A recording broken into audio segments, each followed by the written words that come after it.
अस्सलाम वालेकुम वीवर्स, कैसे हैं आप सब। उम्मीद करती हूँ आप सब ठीक होंगे, खैर आफियत से होंगे। तो जी आज मैं आपके साथ फेमस लॉरियल पेरिस के जो है ग्लाइकोलिक ब्राइट पर अपना रिव्यू शेयर करने जा रही हूँ। आजकल ये प्रोडक्ट काफ़ी ज़्यादा हाइप में है, काफ़ी ज़्यादा लोग इसके रिव्यू में इंटरेस्टेड हैं।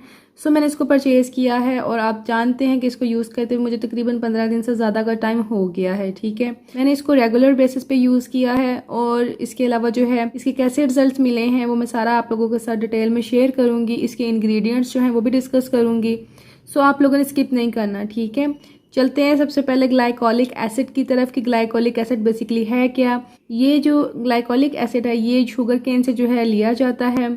इसके अलावा जी ये अल्फा हाइड्रोक्सी एसिड है जो कि आपके फेस पर डेड स्किन सेल्स हैं उसको रिमूव करती है, जिसकी वजह से आपकी स्किन ब्राइट लगती है, आपकी स्किन ग्लोई लगती है। इसके अलावा ग्लाइकोलिक एसिड जो है वो डार्क स्पॉट्स को रिड्यूस करता है, एक्नी को दूर करता है। इसके अलावा एक्नी स्कार्स को भी जो है रिड्यूस करता है, मिनिमाइज करता है ओपन पोर्स को। अगर आपकी स्किन पर सन टैन हो गया या सन से डैमेज हुआ है तो उसको भी ये खत्म करता है। ठीक है, आपकी स्किन इसीलिए जो है ब्राइटर लगती है, ग्लोई लगती है, हेल्दी लगती है। इसके अंदर जो है ग्लाइकोलिक एसिड के अंदर वैसे डायरेक्टली ऐसे कोई इंग्रेडिएंट नहीं होते जो आपकी स्किन के जो है कंप्लेक्शन को लाइट करें, लेकिन जैसे कि ये आपकी डेड स्किन सेल्स को और सन टैन को रिमूव करता है तो आपकी स्किन जो है ऑटोमेटिकली जो है ब्राइटन अप लगती है, लाइट लगती है और आपका कलर जो है वो फेयर लगता है। और इसके अलावा जी ये जो है मेलानिन की प्रोडक्शन को भी रिड्यूस करता है। जब मेलानिन की प्रोडक्शन जरा रिड्यूस होती है तो भी आपकी स्किन जो है ब्राइटन अप लगती है। इसके अंदर जो कंसंट्रेशन है ग्लाइकोलिक एसिड की वो 1.0 है जो कि बहुत ज्यादा माइल्ड है और आप इसको जो है डेली बेसिस पे यूज कर सकते हैं। अगर कंसंट्रेशन किसी भी क्रीम में या किसी भी सीरम में 10% हो तो वो आप डेली बेसिस पे यूज नहीं कर सकते, वो आप एक वीक में 2 दफा या 1 दफा यूज कर सकते हैं। उसके बाद जी अगर यानी कि कंसंट्रेशन 15 से अबव है तो आप लोग जो हैं उसको लगाने के बाद आफ्टर 15 मिनट्स या 1 आवर आप उसको जो है साफ कर दीजिएगा अपनी स्किन से। ठीक है, अब बात करते हैं कि जी लॉरियल पेरिस का जो ये ग्लाइकोलिक एसिड है और इनके जो इतने क्लेम्स हैं ये उस पर पूरा उतरता है या नहीं उतरता। जैसे कि आप देख सकते हैं यहाँ डार्क स्पॉट लिखा हुआ है, फॉर ग्लोइंग स्किन लिखा हुआ है और यहाँ लिखा है 57% जो है आपकी स्किन पर से ये रिमूव कर देगा।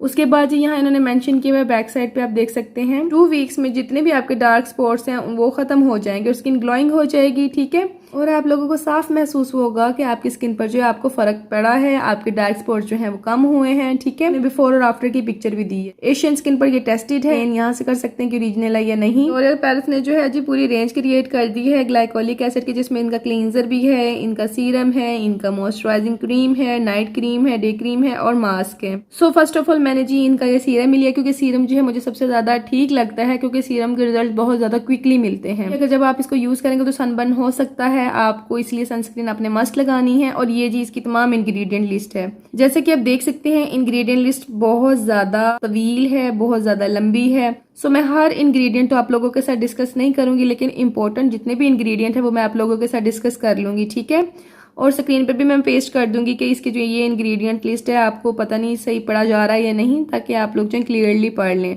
ये इसकी स्मॉल जो है पैकेजिंग में मैंने इसे परचेज किया, इसमें 15 ml जो है इसकी क्वांटिटी है। फुल साइज पैकेजिंग में भी अवेलेबल है, लेकिन हमेशा मैं रेकमेंड यही करूंगी कि स्मॉल साइज पैकेजिंग आप पहले परचेज करें, उसको अपने फेस पर यूज करें, देखें कि आपकी फेस पर वो वर्क करता है या नहीं करता, ताकि आपके पैसे वेस्ट ना हो। उसके बाद जो है फुल साइज पैकेजिंग परचेज कर लें।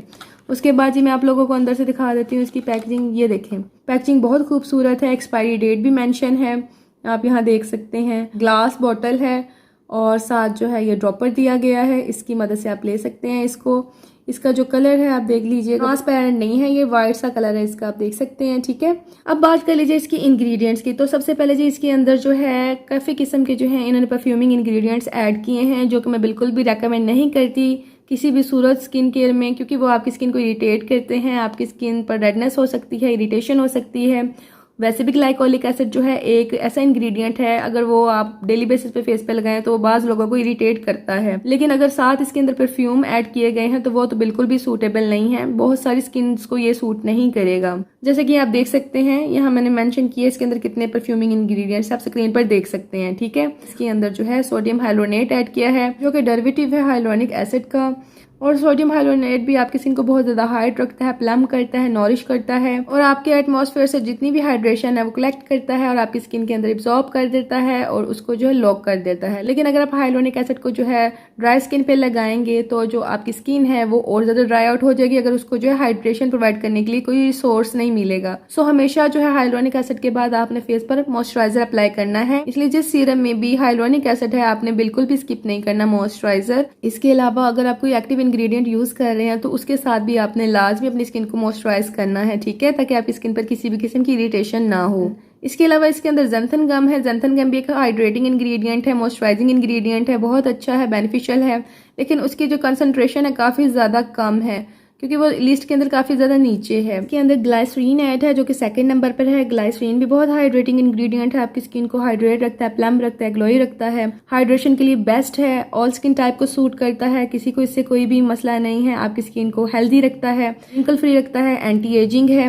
लेकिन थर्ड नंबर पर इसके अंदर अल्कोहल है जो कि आपकी स्किन को इरिटेट कर सकता है। अल्कोहल जो है आपकी स्किन को ड्राई आउट कर देता है और आपकी स्किन जो है उसके लिए अच्छा नहीं होता अल्कोहल। इसके अंदर ग्लाइकोलिक एसिड है तो इसके अंदर जो है अल्कोहल ऐड नहीं करना चाहिए था, ठीक है। इसके अंदर जो है नियासिनामाइड है। नियासिनामाइड के अंदर जो प्रॉपर्टीज होती हैं वो ब्राइटनिंग प्रॉपर्टीज होती हैं। नियासिनामाइड आपकी स्किन को जो है लाइटन अप करता है, ब्राइटन अप करता है, इसके अलावा आपके पोर्स को मिनिमाइज करता है। लेकिन यहाँ परसेंटेज मेंशन नहीं की गई है कि यहाँ कितने % नियासिनामाइड इसके अंदर ऐड किया गया है। इसके अलावा इसके अंदर सैलिसिलिक एसिड भी ऐड किया गया है जो कि एक स्ट्रॉन्ग एक्टिव इंग्रेडिएंट है और इसकी भी परसेंटेज मेंशन नहीं की गई है। सैलिसिलिक एसिड जो है आपकी स्किन की डीपर लेयर्स में जाके अच्छी तरह जो है आपकी स्किन को एक्सफोलिएट करता है, आपकी जो पोर्स हैं उनको अच्छी तरह साफ करता है, डर्ट वगैरह को रिमूव करता है ताकि एक्नी या किसी भी किस्म के जो है बम्प्स क्रिएट ना हो, आपके पोर्स जो है क्लॉग्ड ना हो, ताकि आपको जो है एक्नी ना हो। नियासिनामाइड और सैलिसिलिक एसिड इसके अंदर एज ए एंटी एक्नी भी ऐड किए गए हैं। एंटीऑक्सीडेंट इंग्रेडिएंट के तौर पर इसके अंदर एस्कॉर्बिक एसिड ऐड किया गया है, टोकोफेरोल ऐड किया गया है। सो ये जो है एंटीऑक्सीडेंट इंग्रेडिएंट हैं।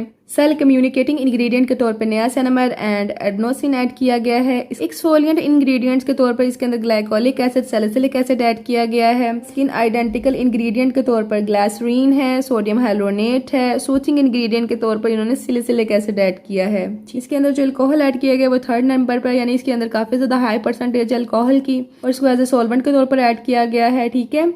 बताना मेरा काम है, यूज़ करना या ना करना आपका काम है, ताकि आपको पता हो इसमें कौन कौन से इंग्रेडिएंट्स हैं जो आपको सूट कर सकते हैं या नहीं कर सकते। इतने ज़्यादा परफ्यूमिंग इंग्रेडिएंट ऐड करने की मुझे तो कोई वैसे समझ नहीं आती, इनको क्या ज़रूरत पेश आ गई थी। सिंपल सी भी आप इसकी इंग्रेडिएंट लिस्ट रख सकते थे ताकि ज़्यादा से ज़्यादा लोगों को ये सूट करता और रिएक्ट ना करता। अब मैं आप लोगों के साथ अपना एक्सपीरियंस शेयर करती हूँ कि 15 डेज जो है इसको मैंने रेगुलरली यूज़ किया है, डे एंड नाइट टाइम दोनों टाइम पे यूज़ किया है, क्योंकि इसकी जो कंसंट्रेशन है वो डेली बेसिस पे यूज़ कर सकते हैं। मैं ये देखना चाहती थी कि मेरे फेस पर जो एक्ने के 1-2 स्पॉट्स हैं ये उनको दूर कर सकता है या नहीं कर सकता। लेकिन रेगुलर बेसिस पे इसको जब मैंने यूज किया तो मेरे फोरहेड पर जी बम्प्स बन गए हैं, जैसे कि आप देख सकते हैं, मैंने पिक्चर मेंशन कर दी है। इस तरह के बम्प्स मेरे पूरे फोरहेड पे बन गए, मेरे फेस पर बन गए। मुझे आज तक फेस पर जो है कभी भी ऐसे बम्प्स नहीं बने। हालांकि इसके अंदर ऐसे सच इंग्रेडिएंट नहीं है जो पोर्स को क्लॉग करते हैं, लेकिन जहां तक मुझे समझ आई है कि इसने मेरी स्किन को इरिटेट किया और मेरी स्किन रिएक्ट की है, क्योंकि इसके अंदर बहुत ज्यादा परफ्यूमिंग इंग्रेडिएंट है और मैं बिल्कुल भी परफ्यूमिंग इंग्रेडिएंट जो वो यूज नहीं करती किसी भी किस्म के प्रोडक्ट में, मैं अवॉइड ही करती हूँ। अच्छा, बात कर लीजिए इनके इस क्लेम की कि क्या ये 2 वीक्स में आपके जो है डार्क स्पॉट्स को रिड्यूस करता है। तो मेरे फेस पे मैंने जैसे आपको पता है कि एक्नी और पिंपल्स के 2-3 निशान थे और इसी वजह से मैंने इसको रेगुलर बेसिस पे यूज किया था कि मैं देखना चाहती थी कि उनको रिड्यूस करता है, खत्म करता है, लाइटन अप करता है क्या नहीं करता। लेकिन उनको जो है इसने लाइटन अप नहीं किया, खत्म नहीं किया। 2 हफ्ते में तो बिल्कुल भी वो इधर से उधर नहीं हुए। बनिस्बत इसके मुझे अल्फा आर्ब्यूटेन से, जो कि हीरा अली ब्यूटी का मैं यूज करती रही हूँ, बहुत अच्छे रिजल्ट मिले हैं कि इसकी परफ्यूमिंग इंग्रेडिएंट्स की वजह से मेरे फेस पर मजीद एक्नी होने लग गई थी और जैसे कि छोटे छोटे पिंपल्स बन जाते हैं और जो है व्हाइट हेड्स बन जाते हैं। इसके अलावा फोरहेड पर जो बम्प्स बन जाते हैं, इस तरह का मेरे फेस की जो है कंडीशन हो गई थी। तो दैट्स वाई जो है मैं इसको रेकमेंड तो नहीं करूंगी, क्योंकि मेरा जो है एक्सपीरियंस इसके साथ बिल्कुल भी अच्छा नहीं गया और ये अपने क्लेम्स भी पूरा नहीं उतरा। इसके बावजूद अगर आप में से किसी ने ट्राई आउट करना है, परचेज करना है, तो मैं पूरा आपको तरीका जो है वो बता देती हूँ किस तरह आपने इसको यूज करना है। फर्स्ट ऑफ ऑल आपने जो अच्छी तरह क्लींजिंग करनी है, उसके बाद अगर आपने डायरेक्ट इसको अप्लाई करना है तो आप इसको अप्लाई कर लें, या हाइलोनिक एसिड आप इसके साथ यूज कर सकते हैं, लेकिन कोई और एक्टिव इंग्रेडिएंट मत यूज कीजिएगा। बेटर तो यही है कि आप इसको वीक में जो है जस्ट 2 टाइम यूज करें स्टार्टिंग में। इसके बाद जब आपकी स्किन जो है वो टॉलरेंस बिल्डअप कर ले तो फिर आप चाहे इसको डेली बेसिस पे यूज करने लग जाइएगा। क्योंकि मैं वैसे भी एक्टिव इंग्रेडिएंट्स यूज करती रहती हूँ तो मेरी स्किन यूज टू है, लेकिन इसने फिर भी बहुत अजीब सा जो है रिजल्ट मुझे दिया है, बहुत अजीब सा इसने रिएक्ट किया है, ऐसे आज तक किसी सीरम ने नहीं किया। और जहां तक मुझे आइडिया हुआ है कि इसको तकरीबन अगर आप जो है 1 महीने से ज्यादा यूज करेंगे तो शायद फिर आपके जो है पिंपल्स के स्पॉट को या डार्क स्पॉट्स को फर्क पड़े। अदरवाइज जो है वीक में जैसे 2 दफा यूज करने से तो आपको फौरन रिजल्ट्स नहीं मिलेंगे। और अगर आपकी ऑयली स्किन है तो आप फिर इसको जो है जब आपकी स्किन यूज टू हो जाए तो आप डेली बेसिस पे यूज कर सकते हैं। लेकिन ड्राई स्किन वालों को मैं यही रेकमेंड करूंगी कि हफ्ते में 2 दिन से ज्यादा इसको यूज मत कीजिएगा और नाइट टाइम यूज कीजिएगा। डे टाइम आप लोगों ने SPF कभी भी स्किप नहीं करना अगर कोई एक्टिव इंग्रेडिएंट यूज कर रहे हैं, क्योंकि जब भी आप SPF को स्किप करते हैं अपनी स्किन केयर रूटीन में तो आप लोगों को जो है ऐसे प्रॉब्लम्स फेस करने पड़ते हैं जैसे डार्क स्पॉट, सन टैन, और फिर आप लोगों को जो है इन ट्रीटमेंट्स की तरफ जाना पड़ता है। सो कॉज जो है उनसे बचा करें। उसके बाद जी मैं आप लोगों को इसका टेक्सचर दिखा दूं। टेक्सचर इसका काफी लाइट वेट है, क्विकली एब्सॉर्ब हो जाता है, नॉन ग्रीसी है, नॉन शाइनी है। और ये जो आप ड्रॉपर में क्वांटिटी देख रहे हैं इतनी इनफ है अपने एंटायर फेस और नेक के लिए, ठीक है। मैं इसको जब भी यूज करती रही हूँ मैं उसके बाद सनस्क्रीन बिल्कुल भी स्किप नहीं करती रही। जब मैं इसको अप्लाई कर लेती थी तो इसके बाद जी मैं सीरावे का मॉइस्चराइजर अप्लाई कर लेती थी। डे टाइम में जो है मैंने नया परचेज किया है। आप ये देख सकते हैं इसकी कंसिस्टेंसी जो है बहुत ज्यादा वाटरी नहीं है लेकिन क्विकली एब्जॉर्ब हो जाता है आपके फेस पर, ठीक है। जब आप इसको फेस पे लगाएंगे तो आपको बकायदा महसूस होगा कि आपको जो है फ्रेग्रेंस आ रही है। लेमन्स की फ्रेग्रेंस है इसके अंदर और काफी ज्यादा स्ट्रॉन्ग फ्रेग्रेंस है। मुझे तो स्ट्रॉन्ग लगी है, आई डोंट नो कि आप में से किसी को स्ट्रॉन्ग लगती है या नहीं लगती। आप ये देख सकते हैं हैंड पे अच्छी तरह एब्जॉर्ब हो गया है। राइट हैंड पे नहीं अप्लाई किया, लेफ्ट हैंड पे अप्लाई किया है। अगर आप मेरी रिकमेंडेशन जानना चाहते हैं तो मैं बिल्कुल भी सेंसिटिव स्किन वालों को रेकमेंड नहीं करूंगी, ड्राई स्किन वालों को रेकमेंड नहीं करूंगी। अगर आपकी स्किन ऑयली है, कॉम्बिनेशन है, नॉर्मल है तो आप इसको यूज करके देख लीजिए। अगर आपको अच्छे रिजल्ट मिलते हैं तो वेल एंड गुड, लेकिन मेरा इसके साथ अच्छा एक्सपीरियंस नहीं रहा। सो दैट्स व्हाई जो है मैं आप लोगों को इसको हाईली रेकमेंड नहीं करूंगी। ये 2 हफ्ते के अंदर ही आपकी स्किन को जो है बिल्कुल स्पॉटलेस कर दे ऐसा पॉसिबल नहीं है, ठीक है। बाय द वे इसको मैंने 1500 में परचेज किया है और इसको मैंने vegas.pk से परचेज किया था। करती हूँ आप लोगों को आज का रिव्यू अच्छा लगा होगा। अगर अच्छा लगा हो तो जी लाइक कीजिएगा, चैनल को सब्सक्राइब करना मत भूलिएगा, बेल आइकन का बटन क्लिक कर लीजिएगा और अपना बहुत सा ख्याल रखिएगा, दुआओं में याद रखिएगा। टेक केयर, अल्लाह हाफिज, बाय बाय।